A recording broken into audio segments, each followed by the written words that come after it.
உலகமே.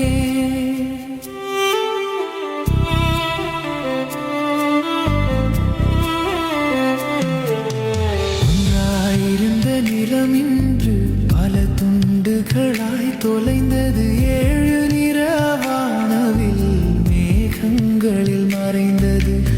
அதை யாரும் புரியவில்லை, தங்களைத்தான் குற்றம் சொல்கிறார்கள்.